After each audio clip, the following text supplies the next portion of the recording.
Alrighty, it looks like the recording has begun. So, hello, viewers, anyone watching this video, be it in the year 2026 is where we are today. It's June the 25th, 2026, or perhaps you're in future years. So, for whoever's watching this, thanks for tuning in. And this is another episode in our series of IT legends. So, these are select folks that I reach out to interview that work at the Texas Comptroller's office and the IT department. And these are always folks that are highly seasoned, very highly valued. Just the people, it's kind of, you know them when you see them. They're the ones that make the world go around, bottom line, and keep this place up and running. And so before these folks leave, I always like to reach out and ask some questions, some of it work, but also just on the personal side. And so we have a great one lined up for the viewers today. The one and only Mr. Rick Williams, who is just an invaluable part of our IT organization. So we're going to see how much we hurt when he leaves. I'm sure there's going to be assorted panics here and there, and the world does continue to turn. I know when people leave, that Rick is definitely a significant one. And so anyway, we want to get into that today. With Rick and talk some about his career and experience, but also just his whole life journey and what led him to, before CPA, life before that, and then life at the controller's office and some of his experiences there. And then kind of what does that future hold for Rick? I'm very interested in that as well. So anyway, without further ado, let's go ahead and get into the content here. So welcome, Rick. Thanks for joining me.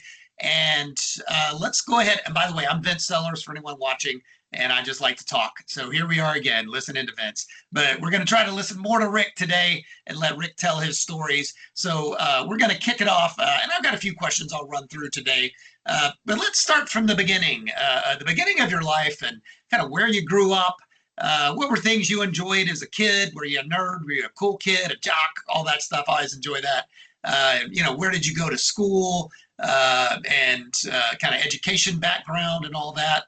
And then we'll go from there. So take it away, Rick. Thank you, Vince. Appreciate it. So let's see where to start. I was born here in Austin in the early 60s, and my dad was a accountant for Travis County State School out on MLK, and my mom worked for KTBC TV, owned by Lady Bird Johnson. She worked for Cactus Pryor doing commercials. We a kid with her. She was the Mrs. George Costanza. Her hands were always in commercials back in the day, and she worked for Cactus up until I was born. And then shortly after that, about 6 months later, my dad took a job in working at the Lufkin State School, and we lived there until the end of 1970. And then from there, we moved to from East Texas to West Texas. And of course, for a kid that's 8 years old, that's a big culture shock, going from pine trees and everything is green to everything is scrub trees and dead and dirt. I think our first few days there, we got to experience the dust storms that would occur, back in the 70s. They were extremely dense. You could hardly see across the road. You'd go into the convenience stores and the dust would be an inch thick on the floors. It was just fascinating. But, it was an interesting change, moving out to West Texas. I like being outdoors and, exploring things, just as a young kid, nature, and, always exploring wooded areas and see what's out there, what got left from the past. That was just always fun for me, riding my bike all around town. That was just something I didn't get to do when I lived in East Texas, but moving to West Texas, it was a lot easier to do. But as I grew up there in Abilene, I went to Cooper High in 1980. It was the first year that Cooper beat Permian in a long time. That was a big deal. And, we had a really strong football team at Cooper High that year. And I don't know. It was just, for me, it was a great time, being in high school and graduating from high school. I didn't know what I wanted to do right off the bat. So I worked for a while. I had a car I needed to, pay for. And eventually I decided I was more interested in money than I was going to school and getting an education. And so I got a job as a apprentice for a mechanic. I worked for Toyota of Abilene. And so after about 6 months of working, with one of their master techs, they decided to put me off on my own and let me start working on cars. They trusted me. So, uh, you know, uh, I found that, hey, that was a great way to make a living, make, quite a bit of money. It was, if you were good, it was pretty comparable to what, they paid in the oil field at that time, versus working in a grocery store. I think at that time I was only making like, I think $1.86 an hour, and you go to making like $10 an hour. Yeah, that's a big change. Yeah.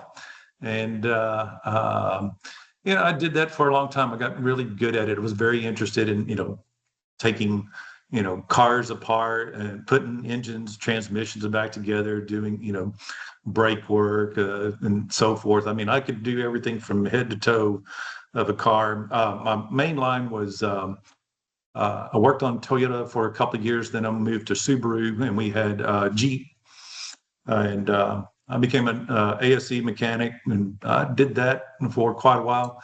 In the mid '80s, the oil field, the oil boom fell in about '86, and our business was all oil related, and things got pretty tough. It was hard to make a living.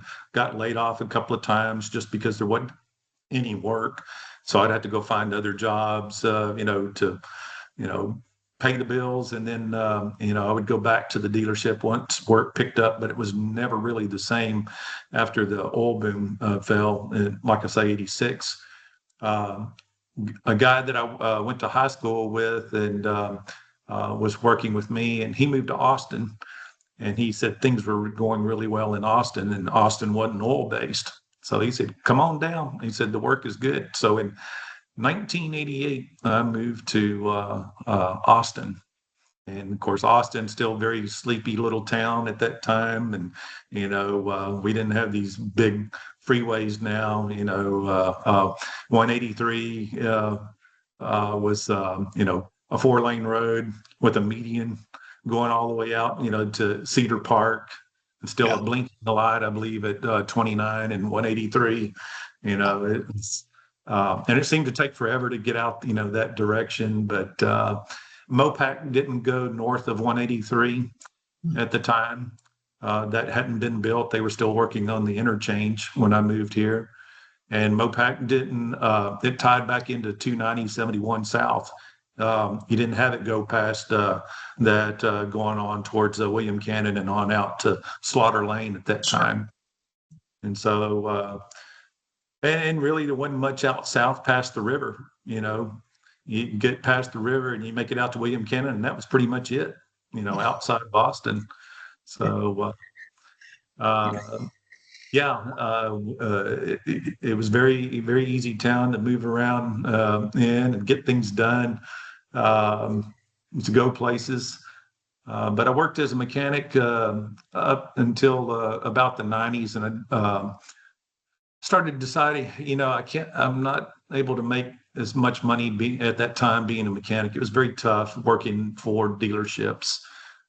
They were pretty ruthless in some senses. I mean, you had to be really good buddies with your service writer, because they were kind of the ones that, would either make or break you, because they might like somebody else and feed them, the work that actually puts, a lot of money in your pocket. Not many people went to the dealerships back then. A lot of times they would go to the, uh, you know, uh, we call them shade tree mechanics, or, the small mechanic shops, to get the repairs done, because it was, much cheaper than the flat rates they were charging. And so, you know, uh, at times of the year it was difficult. Tax time during the year, money would fall off, and then through the holidays, you might see a little pickup. People traveling, but there'd be points where you'd go a month or two, and it was hard making, your hours, for a given week. And I just said, I've got to find something else to do.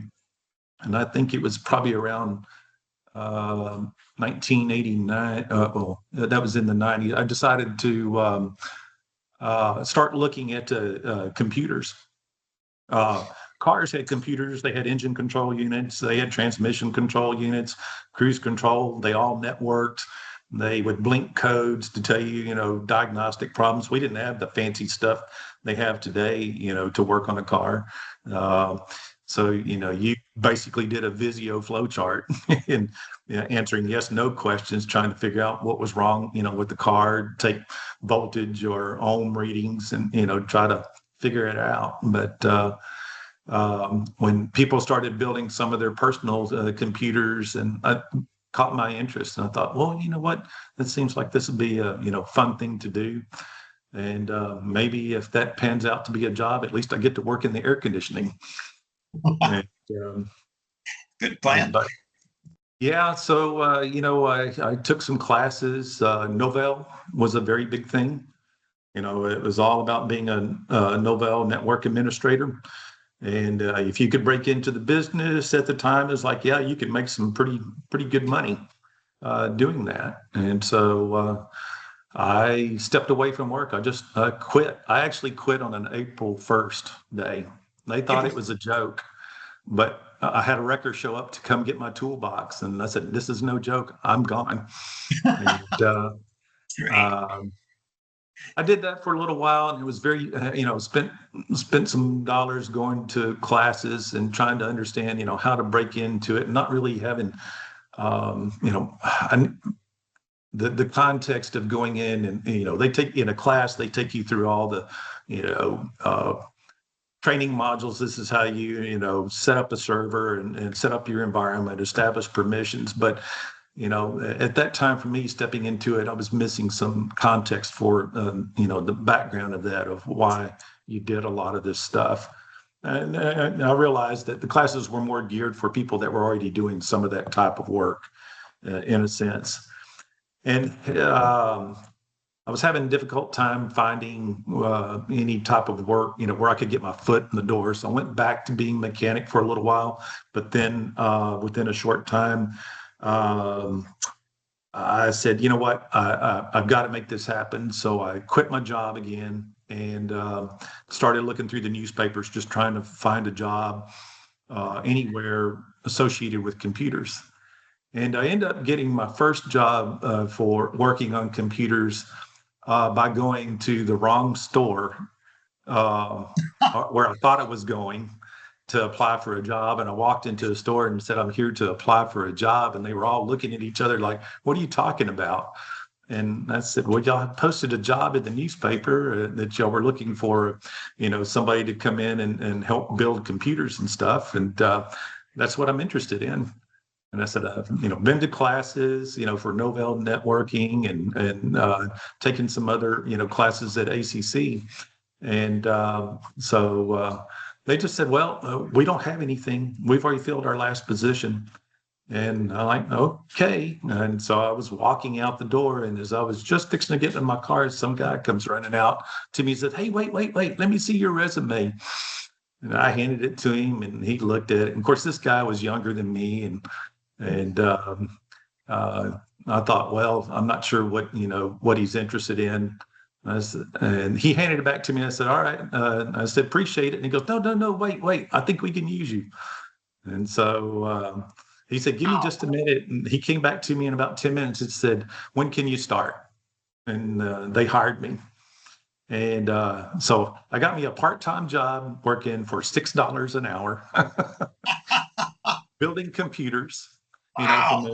We were doing bare bones, type computers.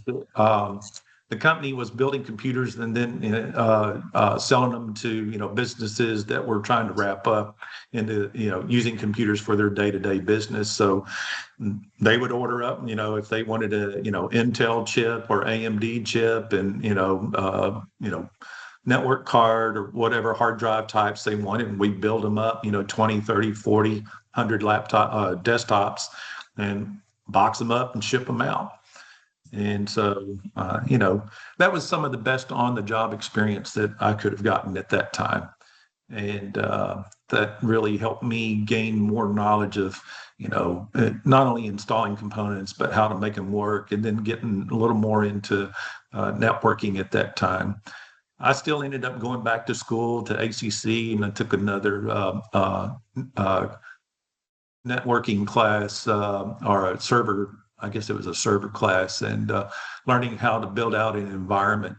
And it still was pretty challenging to me because, there's they'll tell you there's really no proper way to do it. It's just you get in and you set up the environment. But I kept thinking there's got to be a way. Like, okay, if you establish the servers, how do you build the business units, establish the permissions?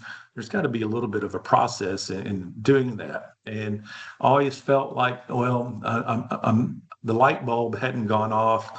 I'm missing this one piece. I even talked to my instructor and asked him,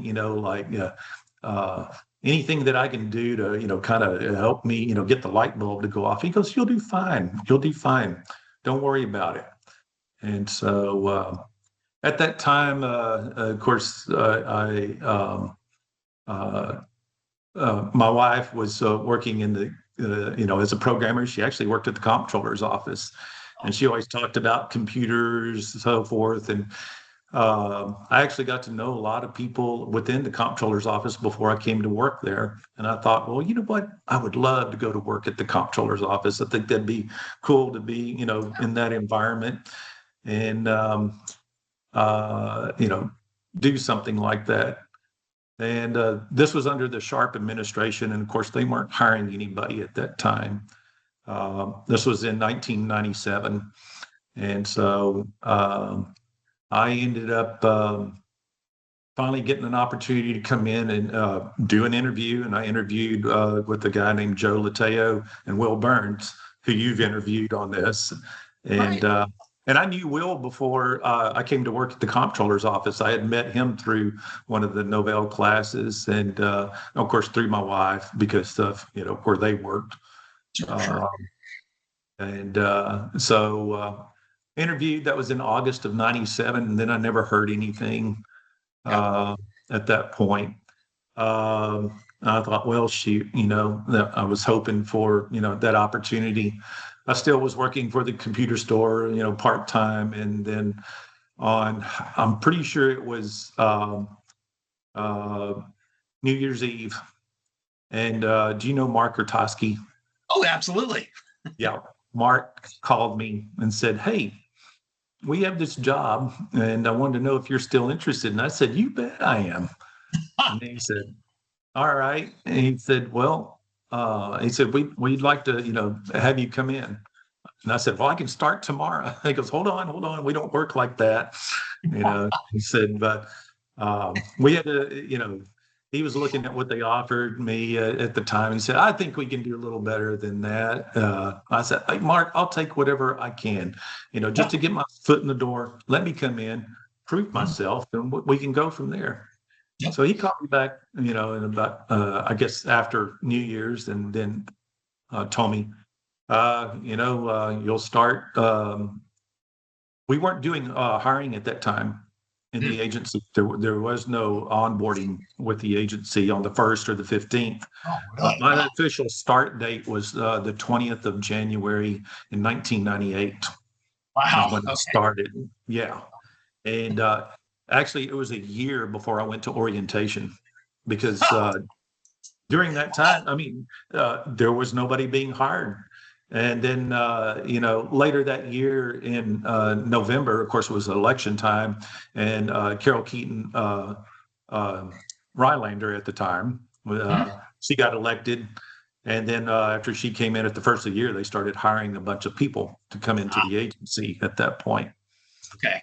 But yeah, Wow. that's kind of how I got my foot in the door and to the agency. And of course, I was scared to death because I felt like I knew so little, and how you know to come in and start learning everything, and people would ask me questions, and I didn't want to you know seemed like I didn't know anything. I would sometimes try to avoid people asking me questions. And of course, I had my other coworkers, Will Burns, Russell Penn, and we had a contractor that worked with us. His name was Andy Hale, I think was his last name. And they were, great bunch of guys to work with, and always, helping me out. But I just remembered I was always worried, somebody's going to come to me expecting me to know something, and I'm going to have to say, unfortunately, I'm not sure how that, that works.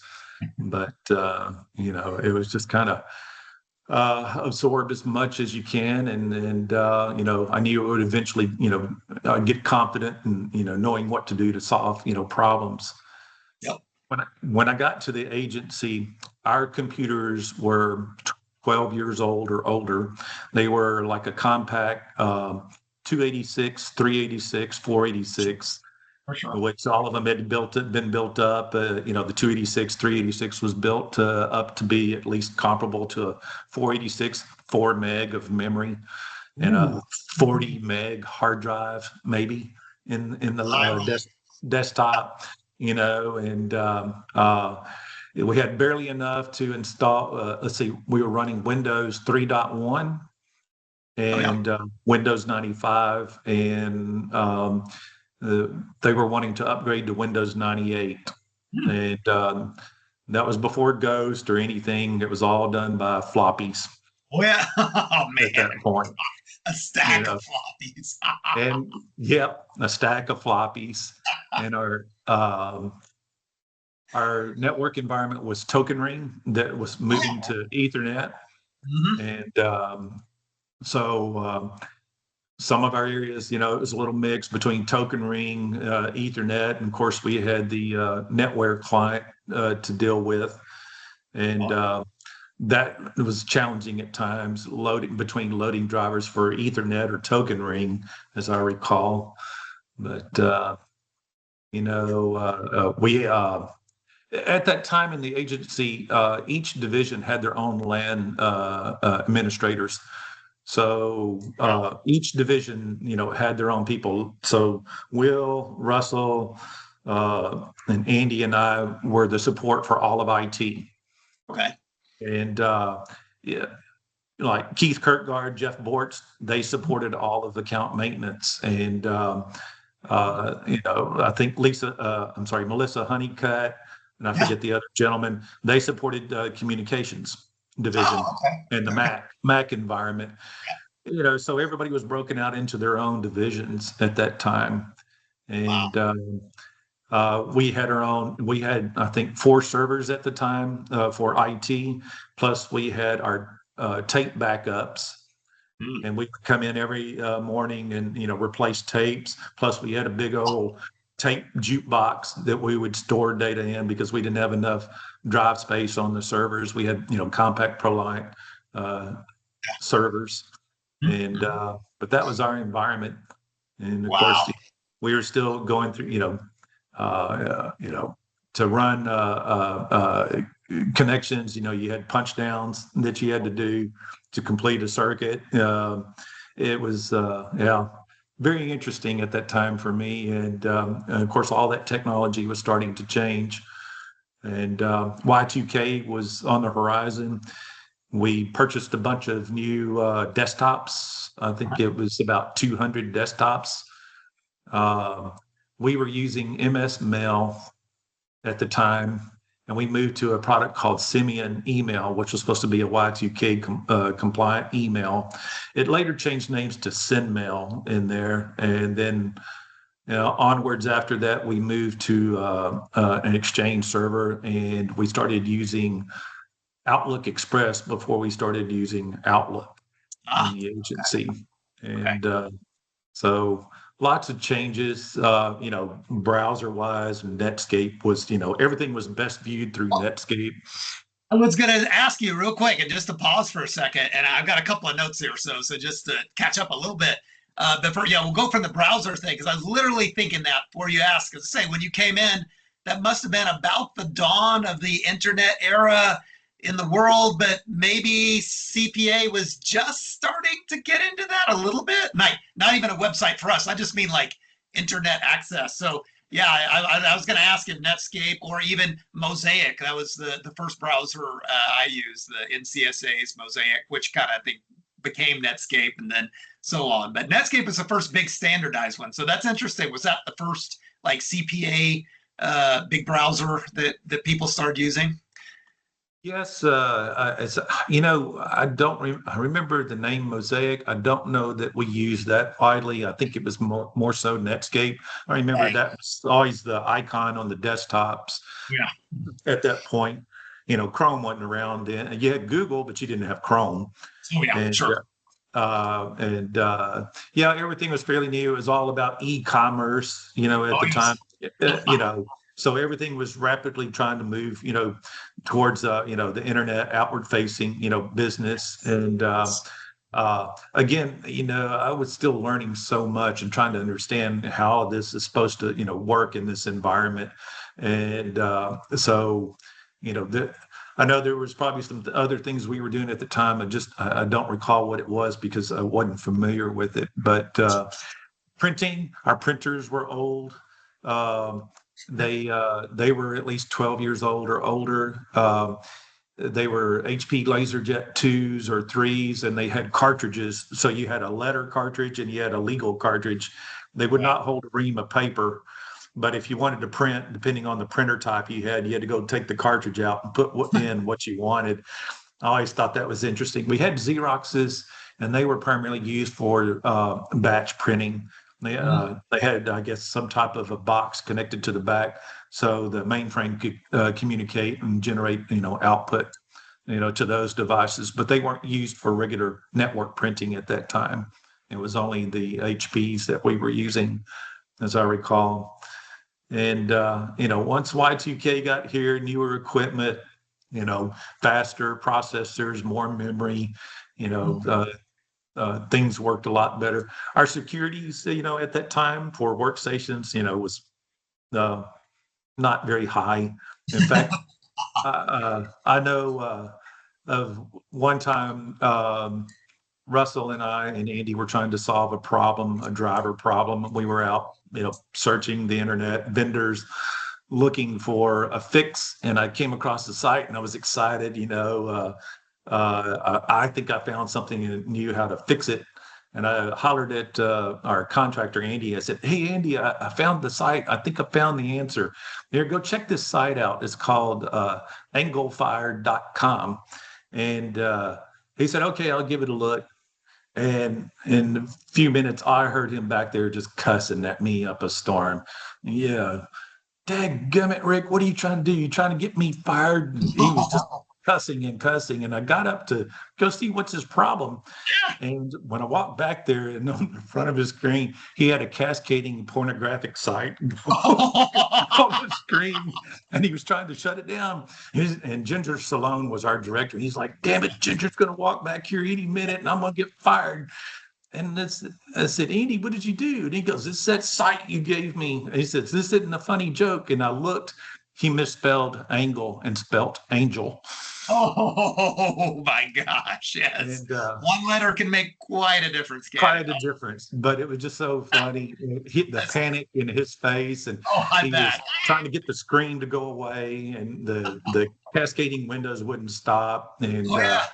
Yes. uh, but yeah, that just tells you, like wow, we were pretty wide open at that time, with what we could access in the agency Oh, and sure, sure. No computer pop-up security. blockers, no filters, No, just boom, boom, nothing. boom, boom, Nah. boom. Sure. It's like, ah. And of course, along with that, came always, malware, viruses, Anna Oh, Kournikova, or if you remember the old the Christmas gift of the Coke holder where you pop out your CD-ROM, oh yeah. Yes, yes, yes. you know, Yep. floppy drives were notorious of having viruses get loaded on them. Oh, I And bet. it was Oh, just very interesting at that time of where we were, and of course, where we are today with our securities.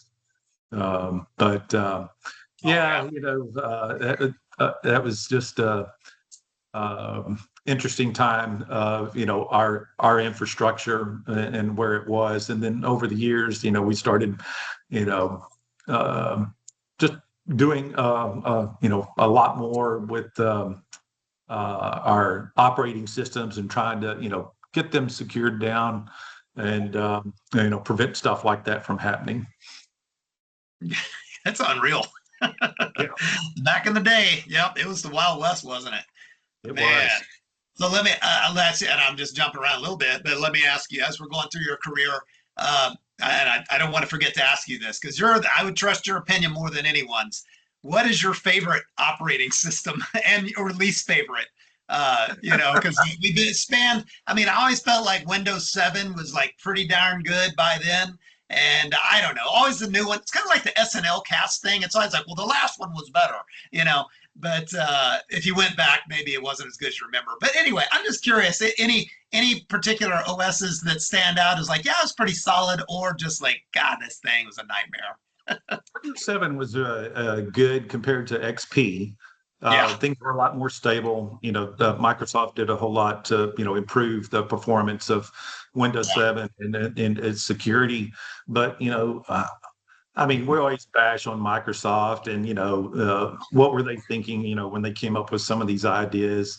But, I like where we are with Windows 11, yeah, so much easier to click and find things, within the desktop. That search button, you can just start typing your application or going into settings, instead of what menu did I have to go click through to find this? It's just yeah, so much, easier as I see it, and which is good.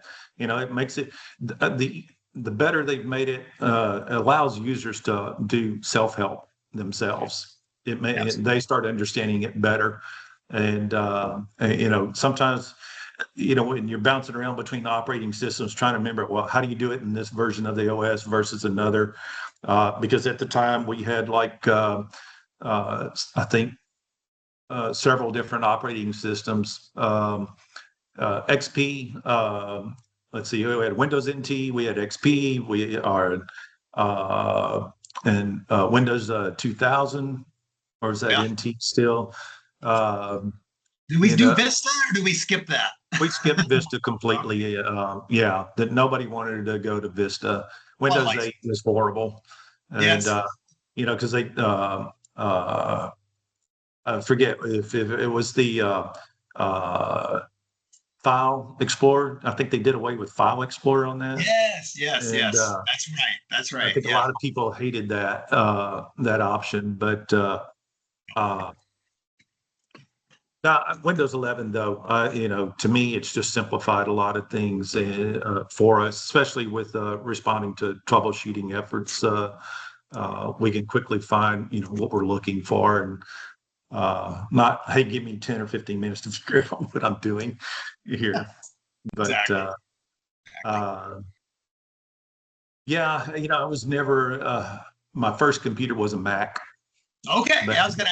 Yeah, I was curious and about I went, and then the first time I went to a Windows class, I was like, what's this? Why are y'all, so excited about, Windows 95 or, yeah, Windows 3.1? that.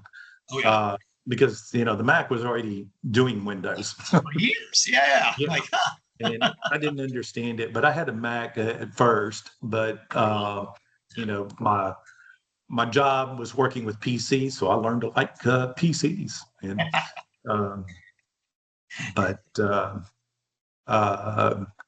yeah, as far as that, I never really dabbled. I dabbled just a little bit with Linux, and but that was about it. I've always stuck with the Windows PC side. I think it kept me busy enough. I'm sure. Well, there's so much to learn about. I mean, it's kind of like cars too. Like, you kind of like if you're going to be a mechanic and under the hood, like you were literally, and then also kind of figuratively, same for PCs and all the troubleshooting. And now it totally makes sense. By it, it totally tracks. Like the pathways were formed on troubleshooting Yeah, long ago in your brain. And that skill, even though yes, you're probably not as good a mechanic as you would have been once upon a time. Still, the thought process that your brain goes through to solve problems, like those yeah, pathways were formed. And I've seen that personally there's no problem that we've been able to throw at you that you weren't able to fix somehow with our operating systems and all the golden images and all the different divisions that have different requirements and different all these things. It's just like, oh my God. But yeah, just the ability to go into that. But for PC, so yeah, if you had to try to learn a whole other, other operating systems, like, oh well, I'm gonna start doing that for Linux too. And how about Macs? I mean, it's so different. It'd be like jumping from, Subarus to, Chevys to whatever. You could, and you've done some of that. You said, Ford, and like you could, but it's hard. And once it gets more and more complicated, I mean, it's yeah, Yeah, you because kind of it's a have to dynamic specialize. environment. Yeah, you have to. So Yeah. man, Thinking back on our images that we had once we started using Ghost to do put an image onto a computer, I think at one time we had 32 images that we maintained for putting on computers, which was a huge task of managing, throughout the year. And so we really started focusing on standards, trying to maintain standards. And we got those numbers to come down over the years while we were still using a Ghost product to maybe less than 10 images, I believe. Still was quite a few to maintain and update on a frequent basis. And of course, once we moved over to Microsoft Configuration Manager, started using that for imaging workstations. Nice thing now is it's one image fits all machines, and we then load all the other applications and drivers behind all of that, and just simplified so much more efficient and consistent in that process. And it just makes you go, wow, man, that's you come a long ways from how you used to get things done, to image a computer even probably 10 years ago. It'd take us 4.5 hours to image yeah, a computer, yeah, to image it and then to turn around and run finishing scripts and get all the standard applications installed. That's not including everything else that was needed, like for developers or special areas. yeah, It took you a good while to do that. And it's just like, I don't know how we're ever going to get, ahead of this. yeah. Uh, and where we can just, hey, give me an hour, I can give you a computer. Yeah. Yeah, it's incredible. I mean, yeah, I just had my laptop changed out a few months ago or a couple of months ago, and yeah, it's incredible. It's come Yep. so far. It's almost unbelievable. And people, the youngins, now will sound old, but people coming up, like, man, you literally. I mean, how many floppy disks were there for Windows 95 too? I mean, we're talking. I mean, there were what, probably 30 or something. Like Oh, we've yeah. come from that, like that to yeah, you're gonna be up and running in a matter of minutes and no problem. And oh, no problem. You need these apps, no problem. It's gonna install those, and you're on your way, and you don't lose but half an hour of your day getting a whole new machine. What's once upon a time that was the most painful thing as an end user you could go through, and also for Right. the IT people, not fun either. So yeah, it's come so far, but that's gonna make you happy to see the journey and know at least when you're leaving, like, man, it's in a good situation. Like, anyway, Right. it's got to feel good. It's got to feel good. It does. It really does. Because you think back on, how time consuming everything was, and, Yeah. really no efficiencies. It was just a process to go through. And, one of the things that I brought with me from my mechanic days into the agency was production assembly, like with the way we would go put things out. A lot of people would, single-handedly take and like go put out a workstation, go put monitors on the desk, get the network connections established, somebody sit down, install the printers, so forth. So I started thinking, like, what if we break this down where one person does this one specific task instead of remembering a whole checklist of things to do, and next person comes behind and completes the next task, so forth. And I've always found that there was always a lot more consistency in doing things like that. And then you wouldn't miss doing, some of these other tasks. And I would utilize, that process, quite a bit, even up into the recent years of when we're, my team's putting computers out on the floor, swapping out monitors and, on desk. It's just, it seemed to be much more efficient in getting the task done. And like I say, it was done correctly instead of having to back up and somebody forgot to do this on the last 30 stations, and now you got to go back and find all those and fix it. But, Absolutely. uh, Yeah, I was gonna say, and it popped in my head just some real rough, like back in the napkin order of magnitude math of, in the old days, like equipment refresh, you got 3,000 people and you got a stack of flop. Back in the old days, that probably literally for the person, there's probably at least a full day involved for the person being down who's getting the new stuff and then the people helping them. So let's assume one full business day per person. So you got 3,000 people, and that's more than 10 years, right? I mean, 3,000 people, 3,000 days.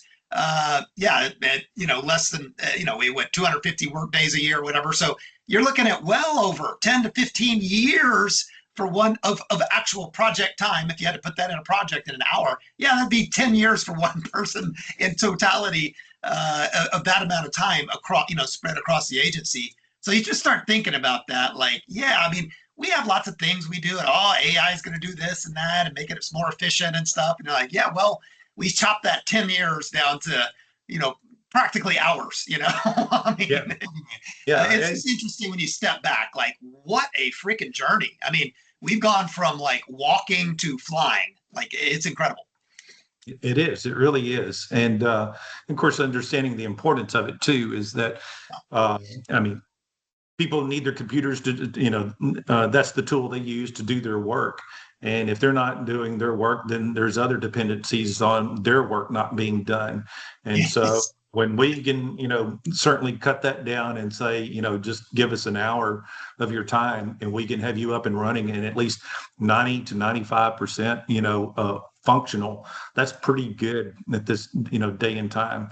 You got specialty applications and they may take a little time. Environment variables have to be set up. Those things require, a little extra setup. But for the mass, majority, this whole new process that we're going into this year is just, it's been fantastic. And we've been getting a lot of good feedback with, the new process. And so it's kind of like, okay, so where does it go from here, future wise? I don't know, maybe just all lives in the cloud. You don't need a computer.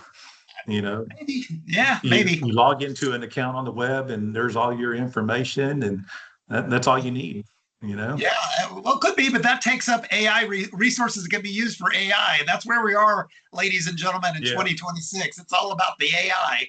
And, anyway, we can talk about that for another hour, but nevertheless, got an interesting transition time for everybody. And, I'm sure you'll enjoy sitting back, like, good luck figuring all that out. But nevertheless, your career, AI or not, yeah, it's nice to know the gains of like, wow, stepping back, the perspective of where we've been and where we've come and where we are now, and that's a great position, And, to be the other thing that plays into this that, of course, as well, legacy applications are not the way.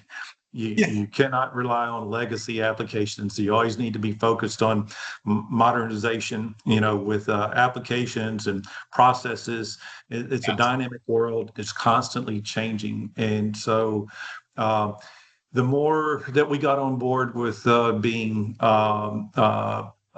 current, within our operating systems and even our security policies, has paid off tremendously because we're no longer susceptible to really. I mean, we're always susceptible to vulnerabilities, but we manage that very well. Knock on wood. We keep that down to a minimum. Maintain high security on the desktop. The more secure they're able to perform as needed, not impacted by something, sucking down the power of the PC, some malware trying to take over. It's just applications function much better when they stay current. And, we see that our break fix issues have become far and fewer, over the years compared to where we were. It's just much better efficiencies, across the laptop and its day-to-day functions, because these laptops are well used. Oh yeah. Uh, and as we know, they go through a lot of day-to-day use. They're taxed very hard with all the other things that we do, and for them to perform at the level that they do, that's it's amazing. Yeah. No, it is. They go through a lot more than the old, desktops of like, use business hours Monday through Friday, and they sit Right. there and in a nice office environment. Now we got people all over the place. Everybody's remote and different, a million different, situations. But yeah, they go through a lot. So it's pretty remarkable that they work as well as they do. Yeah, and, too, with our agency, moving away from desktops and going to laptop, even prior to COVID, that was a huge benefit for the agency, because when we went into COVID, we really didn't have to do much. We were already in remote support mode. We didn't have to change process, where a lot of other agencies, businesses were scrambling to get, laptops out. And that was just great. We were prepared, kind of for a disaster recovery process. We shifted gears and everybody worked from home. We Yeah. did our jobs from home, and it all worked just very well. That's right. Yep. World kept turning. Yeah, that was is that the biggest? I mean, you've been through a lot. So when you started, and I remember too, I was in the work world, Y2K, like, man, it's easy to forget now, but it was a big deal back in the day. Yep. And there were plenty of people that were legit scared that come December 31st, when it hit midnight, what will we have Everything was just forgotten? shut Right. down. So yeah. So it's an interesting point in time, and all the prep and starting. I mean, in my old company I worked at, like 2 years before was the big Y2K project. And, we had a bunch of legacy stuff and had to add, we only had 2 digits for the years, and all this stuff was huge effort. And then, it hit and everyone was still scared. And it's like, yeah, just we went on the next day, and everything was fine. But still, the prep and everything, you could argue like, well, if we hadn't done something, maybe something would have broke. But I guess from your perspective, what were kind of the big, landmark events? Probably that, and then why? I mean, COVID itself is probably one of the bigger ones, I would suspect, in your memory. But any of those pretty big, or any other things stand out as like, ooh, that was a pretty big time when this was going on. Yeah, when of course when we had 9/11, that was a big Oh, change to yeah. things, and the whole world changed at that point. And I was wondering, what's life going to be like, and going forward. Yeah. I don't remember too much of what we were doing for support. I remember the day that happened, and we were all told to go home. I think we may have stayed home an additional day, and then came back in at that time. But it was just we slowly, kind of, bounced back into the normal work routine, and then it wasn't until COVID, and of course, that was just a huge, huge change. But and wondering, how many years is this going to continue? And it's it was life changing for everybody in the world, and on this, and we learned a lot about it, and if I guess for some reason, if this ever happened again, maybe the lessons we learned from then, we'll have a much better outcome. I'm hoping, at least, I think for the most part, we've all kind of recovered. Now it's moving forward and preparing, for what's next. Yeah. Uh, but Sure. uh, Yeah. have So no, I was gonna say, so speaking of, kind of what's next. So let me do a little probing here. So as you're ready to set sail, I mean, hobbies, work thing, or volunteer thing. I mean, what's on your life radar now? Nothing super immediate, but spend some time, do some travel. If I when I get an opportunity, I got some things that need to be done here in Austin and family to tend to, but. Eventually, I look forward to those days where, hey, the weather's nice. Let's, get in the car, go somewhere, go do something fun, and we don't have a set schedule to be back. I love to do woodworking, and I'd like to get more immersed into that. I've got myself set up, my garage as a shop, and I'm anxious to dive into some intricate, woodworking stuff. Just love doing stuff with my hands. I mean, being a mechanic for all those years, and I just always like staying, busy with my hands, doing stuff, and so I look forward to that, and of course, spending time, with my wife, and just doing fun things. Yeah, no, that sounds good. And so with your mechanic background, or I mean, I'm sure at your core you'll always be a bit of a car guy or motor guy, but any any plans ever to do any restorations or any get back under the, or you're like, nah, I did enough of that for work. I'm good. I've missed it there for a long time, working on cars, because I really did. I enjoyed it. Uh, I enjoyed the work. It was just, working, like I say, for the dealerships was very tough. And Yeah. you really didn't have anything other than your toolbox. That's all you had, your takeaway was from a place like that at that time. I know a lot has changed since then within that type of work, but no, my mom's got a 450 Mercedes 450 SL, and it's only got 43,000 miles on it, original miles, 1977. Oh Um, and man, that's it needs some work, and my son's kind of interested in that car, and I might help do some restoration, at least use my mechanic skills with fixing it. It's still old school. It doesn't have a lot of electronics, so should be yeah. pretty easy to work on. But I do my own brake jobs. Even with the newer cars, I can do all the brake work. I can do a lot of stuff, but when it gets into specialty things needing diagnostic, devices, I'm going to probably let somebody do that. Hopefully, it doesn't cost me an arm and a leg. Right, I right. bought my own equipment to do my AC repair because it cost me $300 to buy the vacuum pump and the Yeah. gauges and the valve, the expansion valve. But that was only $300. But I know if I'd taken that to an agency, that would have cost me over $1,000. Easily. Yeah, easy. So I was glad I'm able to still do stuff like that. Yeah, and save the big chunks. And if you do have to take it in, it's they're talking to a guy who's a mechanic, so they're not going to pull one over you like, well, the ball bearings need to be refreshed on those. Like no, no, no, no. Like, come on, man. Yeah, yeah. So yeah, it's a it's a great skill to have for sure.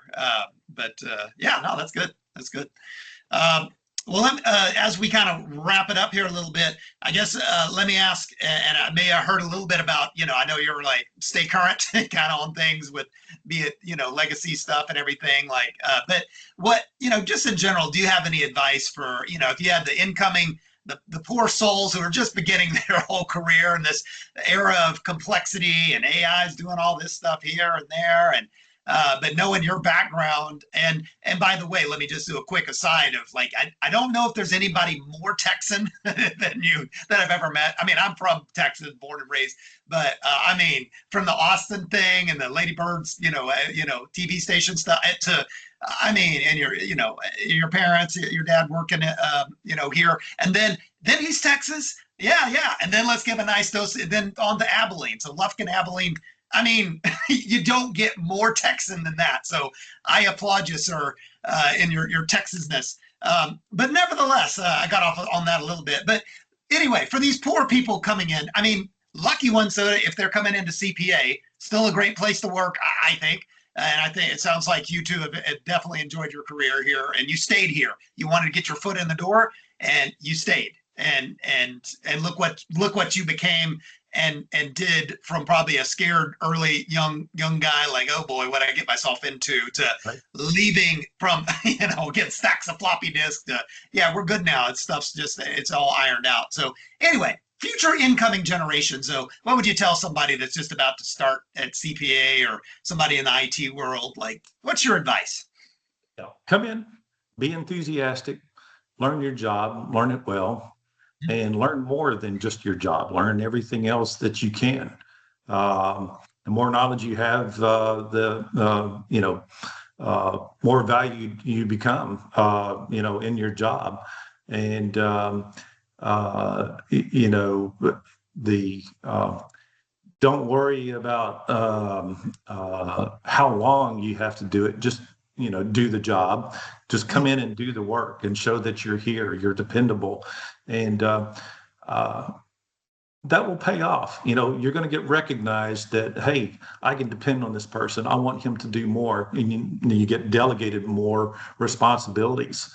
And that just increases your skill set as you go through the years. And you're when you're valued like that, you're brought into more conversations and decisions to be made on, how things need to work. And next thing you know, hey, they're implementing some of your ideas is, being, production process. And, that it all works out. And not everybody, everybody's kind of cut out in their own way of doing things, but, come in and you should like what you do, if you don't like it, I mean, you need to think about, what is it I need to work towards? Well, I've had a lot of people in my past come in to work for me, and then they decide this really isn't the line of work. But we've been able to help them launch to another level, to go into, security, or, programming, or something else. But hopefully by the time they leave our team, they've gained a lot of knowledge and understanding on how these things work. But work with your coworkers. You're some of your best resources, even if it's not within your own team, outside your team. I've been very blessed to work with so many talented people in the agency.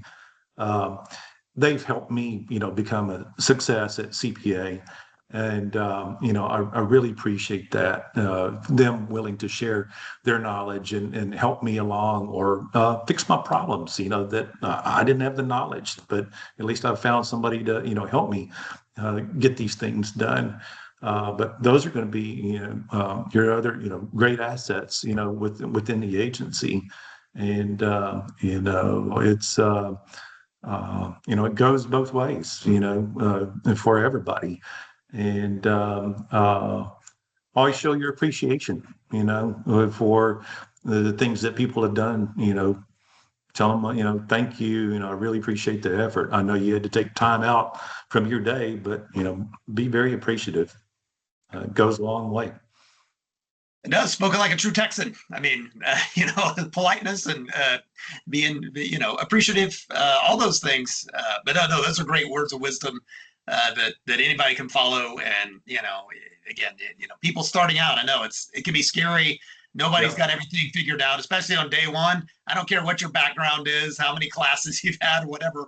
It's terrifying. We know it, and we've all been there. And get in though, and wade in. So everything you said, I won't repeat it, but play that back. If you're new people, play that last segment back a couple of times and make sure you soak that in, because that's great words of wisdom, and from somebody that did just that.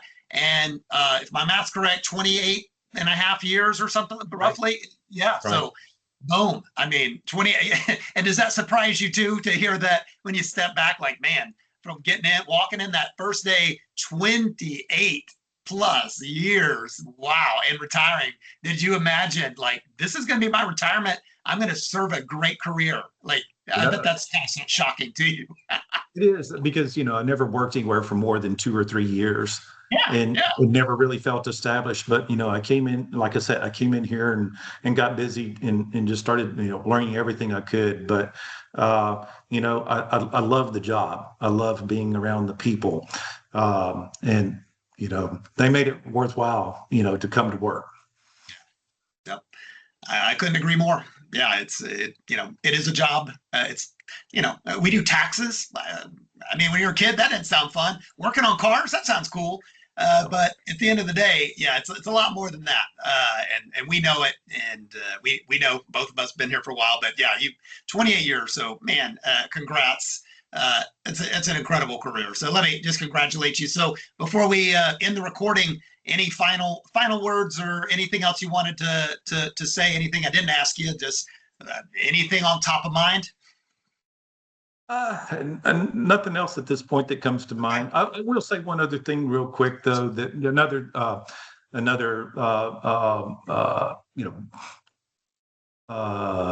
what's the word?